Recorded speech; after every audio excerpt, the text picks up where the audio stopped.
ask you, how many of you know if you had your life to live over again, you could have done more than what you've done thus far?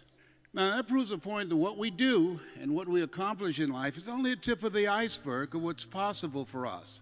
So I want you to think about some major goals that you'd like to achieve in 3 different areas. Number 1, some personal goal. What's a personal goal that you'd like to achieve? I believe we live in the greatest country in the world. And there's something wrong in this country when more people committed suicide last year than died in traffic accidents. In this country where people try and outswim sharks to get here. In this country where people try and outrun Jeeps barefooted to get here. There's something wrong. And I believe that a lot of people have just lost hope. It's a book, it's the most exhaustive study on self-esteem, learned optimism. And in there they said that we develop permanent personality characteristics between the ages of 0 and 5. 0 and 5. There's a voice in your heart that says yes or says no. You know, we've been taught forgetting those things which are behind. How many of you know that we might be through with our past, but our past is not through with us? How many of you realize there are things that we have experienced that's affecting us, and many times we don't even know? And so how people live their lives, I've come to know, is a result of the story they believe about themselves. And so as you look at yourself and look at your goals and your dreams, I want you to think about your personal goal, your financial goal, and I want you to think about your social contribution. What will be different because you showed up? In my case, I train speakers. I train people how to tell their story, how to make an impact, how to earn a living, how to begin to become a voice of influence. What will your social contribution be? Think about what yours will be. Horace Mann said we should be ashamed to die until we have made some major contribution to humankind. As you think about your goals and dreams, let us say together with conviction, it's possible. And I'm going to share some tools with you how you can begin to grow that, because one of the easiest things I've ever done was to earn $1 million. That was easy. But the most difficult thing I've ever done, and took years to do, was to believe that I can do it. Raised in poverty, that I can do it. Being labeled educable, mentally retarded, and failing twice in school. I had no clue. And let me say something to you, and I don't know you, but I can tell you based upon my own experience, you have greatness in you. You have the ability to do more than you can ever begin to imagine. There's something in each and every one of you that waits and listens to the voice of the genuine in yourself.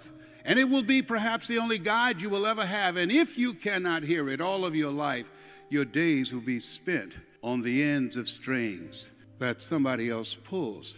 And I submit to you that you showed up here today because you've decided to pull your own strings. I submit to you that you have decided in your heart of hearts to live a bigger life. I submit to you that in your heart of hearts, you know you have greatness in you and the best is yet to come. Let us say together, it's necessary. Yes, it's necessary that you have a strategy to work on your mind on a regular basis. We're taught, be ye not conformed to this world, be ye transformed by the renewing of your mind. And that takes focus and that takes discipline. I'm encouraging you. Life happens. You know, Forrest Gump was right that life is like a box of chocolates. You never know what you're going to get. Robert Schuller was right that tough times never last, but tough people do. Had to tough it out. I'm encouraging you to hold the vision tenaciously, regardless of what you're going through, regardless of the challenges and setbacks that you're experiencing. I want you to write this affirmation down, because you're going to go through some tough times. Think it not strange that you'll face the fiery furnaces of this world. You will, not you might, you will have tribulations. Write this down. No matter how bad it is or how bad it gets, I'm going to make it. That's what I had to affirm. No matter how bad it is or how bad it gets, I'm going to make it.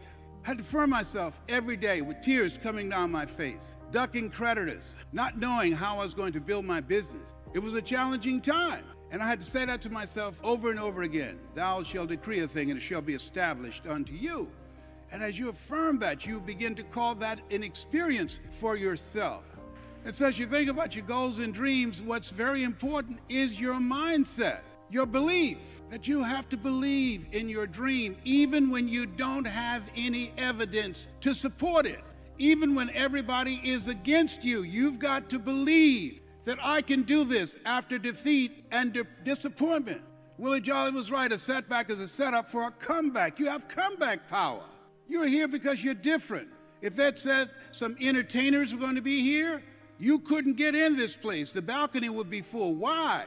Because we have an entertainment-driven culture. That's why the average immigrant who comes to this country have a 3-time greater chance of having a business or buying their own home than the average American, because they have an achievement-driven mindset. And as we think about our goals and dreams, it's going to take everything in you. You have to work on yourself, work on your mindset, because you're going to take some hits. Here's something else. Practice this, OQP, write that down. Only quality people.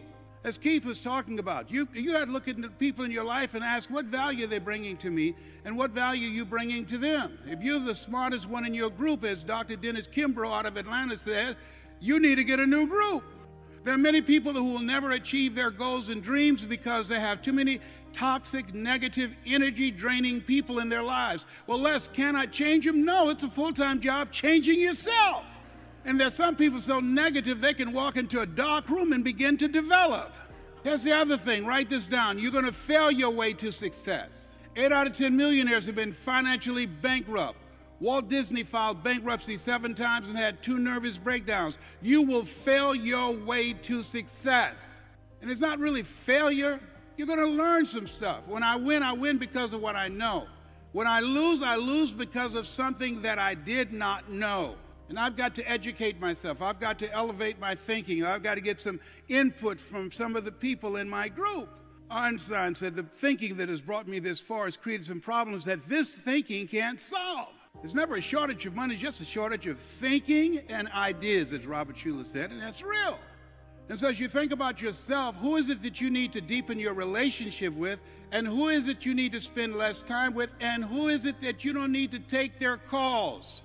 I'm going to share with you right now. We have too many distractions. You got to learn to listen to yourself. You got too many distractions from the phone and text messages and all these other platforms out here.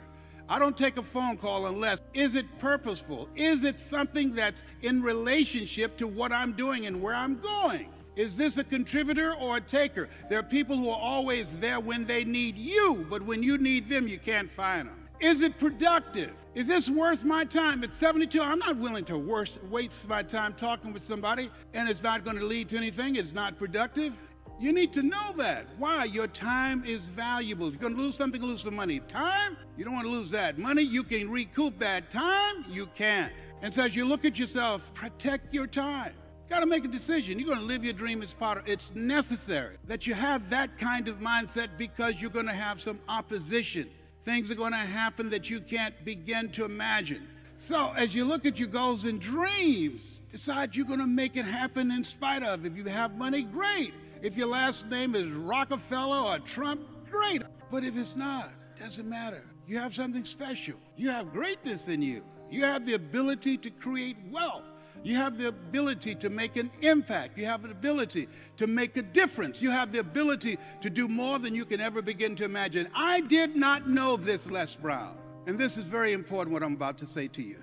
Write this down. Sometimes you have to believe in somebody's belief in you until your belief kicks in. I don't know you. Challenge yourself. Make a conscious, deliberate effort to get outside of your comfort zone, because in order to do something you've never done, you've got to become someone you've never been. Everybody repeat after me, please. Live full, die empty. Dr. Thurman said, the ideal situation for a man or woman to die is to have family members praying with them as they cross over. He said, but imagine, if you will, being on your deathbed and standing around your bed, the ghost of the dreams, the ideas, the abilities given to you by life, but you, for whatever reason, you never pursued those dreams. You never act on those ideas. You never use those talents. You never use those gifts. And there they are, standing around your bed, looking at you with large, angry eyes, saying, we came to you, and only you could have given us life. And now we must die with you forever. And the question is, if you died today, what dreams, what gifts, what talents, what abilities die with you? Very good friend of mine, Miles Monroe, died in a plane crash. He said, the wealthiest place on the planet is not in the Far East where there's oil in the ground. The wealthiest place on the planet is not in South Africa. He said, the wealthiest place on the planet is the cemetery. There you find books never written. There you find ideas never acted on. There you find leadership we never heard of. Maybe that's why one woman asked in a moment of anguish, what if you live your whole life only to discover that it was wrong? And here's the other thing. I'll never forget Mr. Washington said, Mr. Brown, what do you want to do? I said, I want to be able to take care of my mother. I want to be able to make my children proud of me. He said, you got to be hungry. I said, what do you mean by that? He said, people that are hungry are willing to do the things today others won't do in order to have the things tomorrow others won't have. See? He said, people that are hungry, believe, always strive to get on top in life because it's the bottom that's overcrowded. People that are hungry are relentless. People that are hungry do what they know, not what they feel. People that are hungry, zero excuses. People that are hungry are unstoppable.